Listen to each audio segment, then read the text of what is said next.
नमस्कार मंडळी, श्री स्वामी समर्थ. अशक्य ही शक्य करतील स्वामी. आपली मुलं विवाह योग्य झाली आहेत, परंतु मुलांना मनासारखं स्थळ येत नाही किंवा मनासारखं स्थळ आलं तर लग्नामध्ये काही ना काही अडचणी येत आहेत आणि यामुळं आपल्या मुलांच्या विवाहामध्ये विलंब होत आहे. यामुळं आई वडील तसेच मुलं मुली नेहमी काळजीत आणि चिंतेत असतात. परंतु काळजी करू नका, मी तुमच्यासाठी एक अगदी साधा सोपा परंतु अत्यंत प्रभावी उपाय घेऊन आलेले आहे. हा उपाय केल्यानं आपल्या मुलांच्या विवाहामध्ये येणारे सर्व अडथळे दूर होणार आहेत. मुलांना मनासारखा जोडीदार मिळणार आहे आणि मुलांचा सुखाचा संसार देखील होणार आहे आणि आई वडिलांची काळजी देखील मिटणार आहे. यासाठीच आपल्याला एक अगदी छोटासा उपाय करायचा आहे रोज सकाळी. आता उपाय कोणता करायचा आहे, कोणती सेवा करायची आहे याविषयीची अगदी थोडक्यात पण महत्त्वाची माहिती व्हिडिओमध्ये मी पुढे तुम्हाला सांगणारच आहे.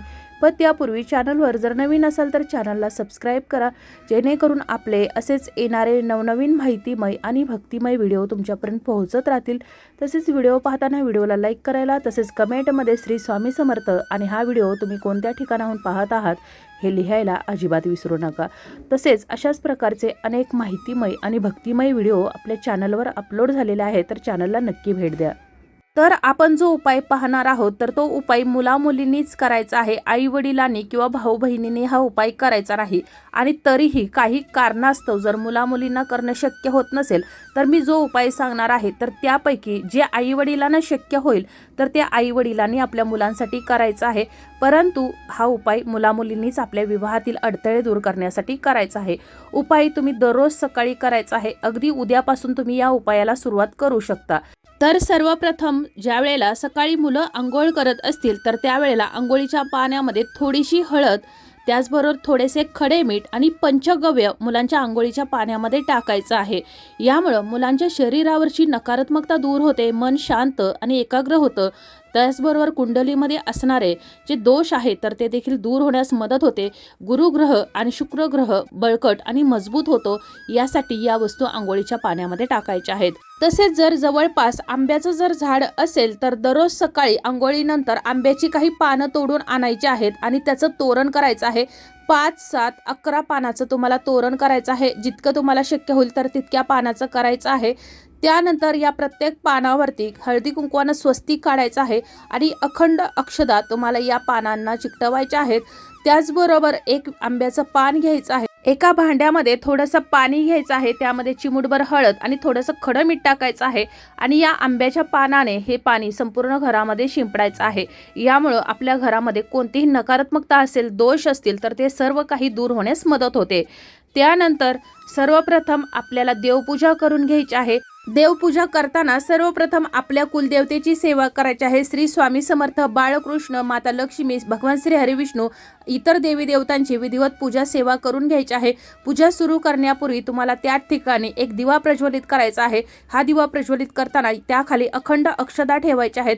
त्या दिव्यामध्ये चिमूटभर हळद, थोड्याशा अक्षता टाकायच्या आहेत. भीमसेनी कापराची वडी आणि पिवळी मोहरी या दिव्यामध्ये टाकायची आहे आणि असा हा दिवा प्रज्वलित करायचा आहे.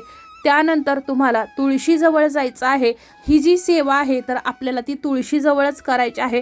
सर्वप्रथम तुळशीजवळ दिवा प्रज्वलित करायचा आहे. त्यानंतर एक प्लेट घ्यायची आहे. त्या प्लेटमध्ये हळदीनं पिवळ्या केलेल्या तुम्हाला अक्षता ठेवायच्या आहेत.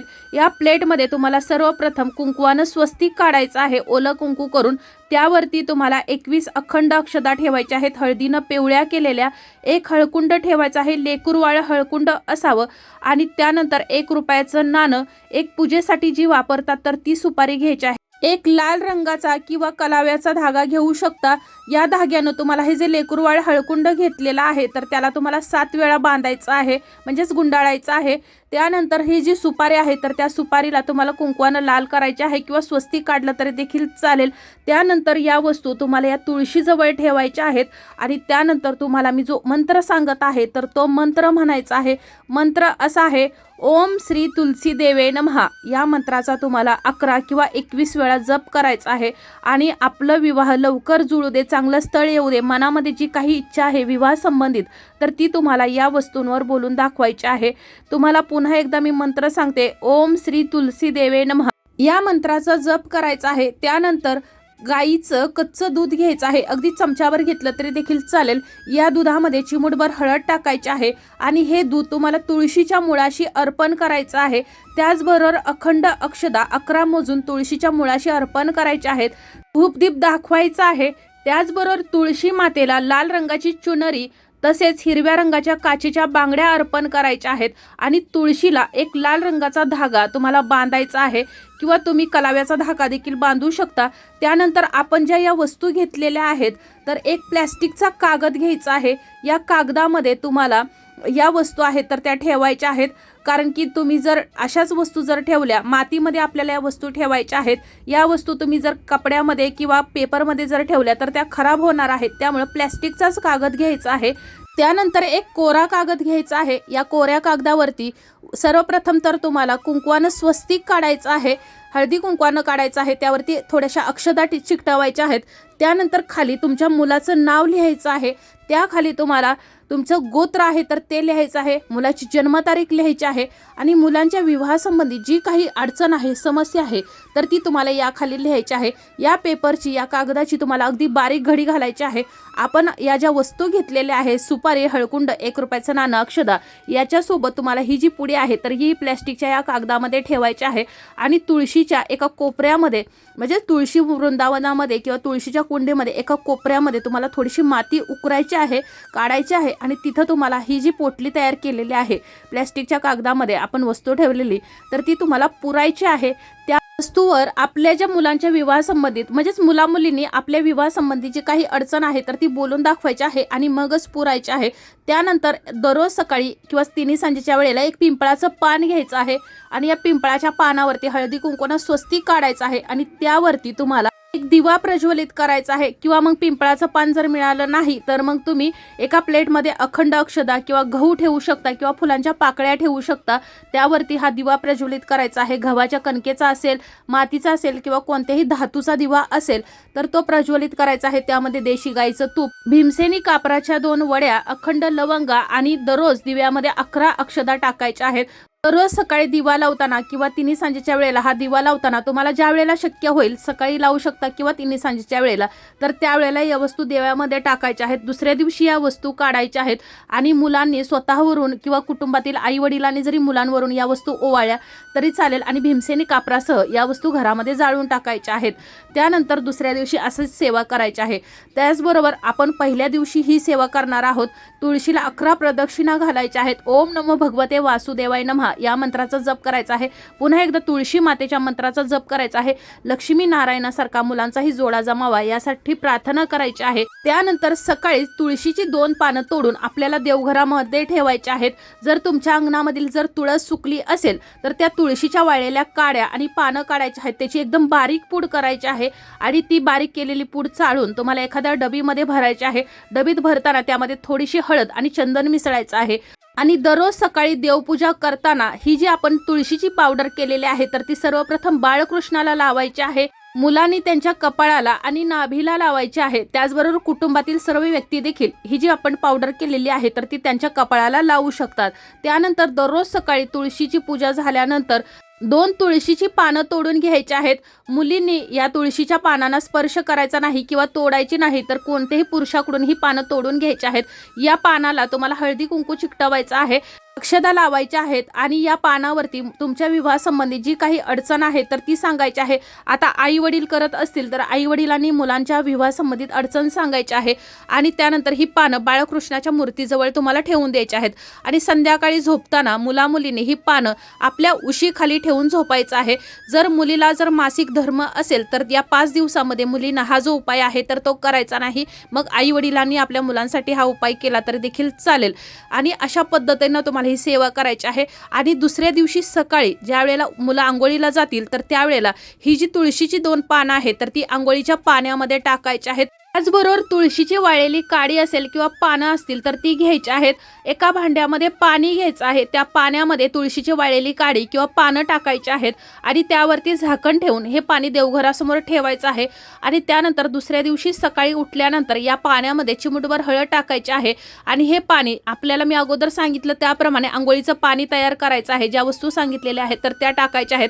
त्यामध्ये हे तुळशीचं जे पाणी केलेलं आहे तर ते टाकायचं आहे आणि थोडं उरलेलं पाणी आहे तर ते संपूर्ण घरामध्ये मुख्य दरवाजावरती उंबरठ्यावरती शिंपडायचं आहे. तर अशा प्रकारे तुम्हाला दररोज सकाळी अंघोळीच्या पाण्यामध्ये या वस्तू टाकायच्या आहेत. तुळशीची पानं अंघोळीनंतर तुम्हाला काढायची आहेत आणि तुम्ही एखाद्या झाडाच्या कुंडीमध्ये टाकू शकता. तर ही सेवा तुम्हाला दररोज सकाळी अंघोळ करताना करायची आहे. त्याचबरोबर तुळशीची पूजा करायची आहे आणि हा जो मी उपाय सांगितलेला आहे तर तो उपाय तुम्हाला 21 दिवस करायचा आहे. बरोबर 21 दिवस. मुलींना जर मासिक धर्म आला तर हे 5 दिवस यामध्ये धरायचे नाहीत, तिथून पुढचे दिवस पकडायचे आणि असा हा 21 दिवस बरोबर तुम्हाला उपाय करायचा आहे. आणि आपण ज्या ठिकाणी एक पोटली पुरलेली आहे तुळशीजवळ, तुळशीच्या मातीमध्ये ज्याप्रमाणे तुळस अत्यंत पवित्र आहे, तुळस ही भगवान श्री हरी विष्णू यांची प्रिय आहे. तुळशीला विष्णुप्रिय असं म्हटलं जातं आणि आपल्या मुलांचा देखील लक्ष्मी नारायणासारखा जोडा जमावा यासाठीच आपण तुळशीच्या मातीमध्ये या वस्तू पुरलेल्या आहेत. तर या तुळशीच्या मातीमध्ये पुरलेल्या वस्तूंची दररोज सकाळी देवपूजा करताना तुम्हाला पूजा करायची आहे. मी जो मंत्र सांगितलेला आहे तर तो 11 किंवा 21 वेळा म्हणायचा आहे. तुळशीची पूजा करायची आहे. तुळशीला दररोज गाईचं दूध अर्पण करायचं आहे. त्यामध्ये चिमूटभर हळद टाकायची आहे. जर उसाचा रस तुम्हाला मिळाला तर अतिशय उत्तम. आणि तिन्ही सांजेच्या वेळेला तुम्हाला जसा मी सांगितला त्याप्रमाणे दिवा प्रज्वलित करायचे आहे. अगदी साधी सोपी सेवा आहे आणि दररोज संध्याकाळी झोपताना तुळशीची वाळलेली काडी किंवा पानं पाण्यामध्ये भिजत घालायचे आहेत, म्हणजेच पाण्यामध्ये ठेवायचे आहेत आणि 2 तुळशीची पानं आपल्या उशीखाली ठेवायची आहेत मुलामुलींनी. अगदी साधी सोपी सेवा आहे. फक्त व्हिडिओ मोठा झालेला आहे कारण माहिती मी जास्त सांगितलेली आहे, पण तुम्ही उपाय करायला गेला तर अगदी साधा सोपा आहे. उपाय करताना आपल्या कुलदेवतेचं नामस्मरण करायचं आहे. श्री स्वामी समर्थ महाराजांचं, भगवान श्री हरी विष्णू आणि माता लक्ष्मी यांचं नामस्मरण करायचं आहे. विवाहातील अडथळे दूर करण्यासाठी त्यांना प्रार्थना करायची आहे. तुम्ही जर उपाय हा मनापासून आणि श्रद्धेने केला तर 21 दिवसांच्या आत तुमच्या मुलांचा विवाह जमणार आहे. स्वामींच्या कृपेने तुमच्या मुलांचा लक्ष्मी नारायणासारखा जोडा जमावा, त्यांच्या विवाहातील सर्व अडथळे दूर व्हावेत, मनासारखं स्थळ मुलांसाठी यावं यासाठी मी महाराजांना प्रार्थना करते आणि आपली आजची ही माहिती इथंच थांबवते. तुम्हाला जर माहिती समजली नसेल, काही जर अडचणी असतील तर तुम्ही मला कमेंटमध्ये विचारू शकता. उपाय तुम्हाला सकाळी करायचा आहे. मी मंत्र सांगितलेला आहे तर तो समजला नसेल तरी तुम्ही कमेंटमध्ये विचारू शकता. माहिती आवडली असेल तर व्हिडिओला लाईक करा, चॅनलला सबस्क्राईब करा आणि हा व्हिडिओ जास्तीत जास्त शेअर करा. धन्यवाद.